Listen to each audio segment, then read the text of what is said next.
Hello everyone, welcome back to my channel. పిల్లలకి వాళ్ళ లంచ్లోకి పెసరపప్పు కిచిడి చేస్తున్నానండి. ముందుగా పెసరపప్పు అలాగే రైస్ ఈక్వల్ క్వాంటిటీలో తీసుకోవాలి. కావాలంటే కొంచెం పప్పు ఎక్కువ క్వాంటిటీలో తీసుకున్నా పర్లేదు. ఒక్కొక్కసారి ఇలా డిఫరెంట్గా చేసి పెడితే ఇష్టంగా తింటారు. మనం రెగ్యులర్గా చేసి పెట్టేవి కాకుండా మా పిల్లలు స్టార్టింగ్ నుంచి ఇలా కిచిడి చేసి పెడితే చాలా ఇష్టంగా తింటారండి. ఇంకా ఇది మనం 2 సార్లు నీట్గా కడిగేసుకోవాలి. కడిగేసిన తర్వాత మళ్ళీ వాటర్ వేసి ఒక 10 మినిట్స్ అలా పక్కన పెట్టేశాను. మీకు టైం ఉంటే పక్కన పెట్టేసేయండి, లేదంటే వెంటనే కూడా చేసుకోవచ్చు.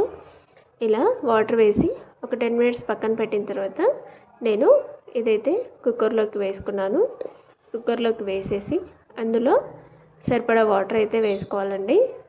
ఇలా కిచిడి చేసి పెట్టినప్పుడు పిల్లలు బాక్స్ మొత్తం ఫినిష్ చేసుకొని వస్తారు. వచ్చిన తర్వాత చెప్తారు చాలా బాగుంది మమ్మీ అనేసి. ఇంకా మనం కుక్కర్లోకి వేసుకున్న తర్వాత సరిపడా వాటర్ వేసుకొని కొంచెం పసుపు అలాగే కొద్దిగా ఆయిల్ వేసి మూత పెట్టేసుకొని ఒక 4 to 5 విజిల్స్ రానివ్వాలండి. అది మెత్తగా ఉడికిపోవాలి. అప్పట్లోపు వెల్లుల్లిపాయలు పొట్టు తీసి పెట్టుకున్నాను. ఇందులోకి వెల్లుల్లిపాయలు 1 లేదా 2 పచ్చిమిర్చి లేదా ఎండుమిర్చి సరిపోతాయి. ఇంకా పప్పు ఉడికిన తర్వాత చూడండి మెత్తగా ఉడికిపోయింది. చేతితో పట్టుకుంటేనే మెత్తగా అవుతుంది. దీన్ని స్మాషర్తో కానీ పప్పు గుత్తితో కానీ మెత్తగా చేసుకోవాలి. అందులోకి కొంచెం వాటర్ వేసి మనం కలిపేసుకోవాలండి. నేను కొంచెం పలుకులుగానే స్మాష్ చేశాను, మరి మెత్తగా చేయలేదు. ఫస్ట్ క్లాస్ సెకండ్ క్లాస్ పిల్లలు ఈజీగా తినేస్తారు.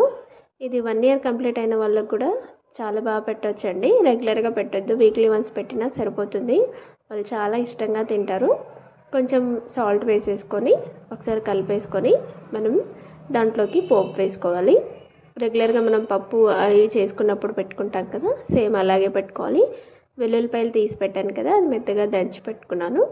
ఇప్పుడు స్టవ్ పైన ఒక ప్యాన్ పెట్టేసి ఆయిల్ వేసుకొని ఆవాలు, జీలకర్ర, ఎండుమిర్చి, నేను ఇలా సీడ్స్ అన్నీ వేస్తున్నానండి. మనం స్పైస్ తక్కువ వేసాం కాబట్టి, అందులో అసలు కారమే లేదు కాబట్టి ఇలా వేసాను. కరివేపాకు అలాగే మనం దంచి పెట్టుకున్న వెల్లుల్లిపాయలు, పసుపు వేసి ఇలా కిచిడిలోకి పోపు వేసుకుంటే చాలా టేస్టీగా ఉంటుంది. పెద్దవాళ్ళు కూడా ఇష్టంగా తింటారు. మీకు వీడియో ఎలా అనిపించిందో కామెంట్ చేయండి. నచ్చితే లైక్ చేయండి, షేర్ చేయండి, సబ్స్క్రైబ్ చేసుకోండి. Thank you so much for watching.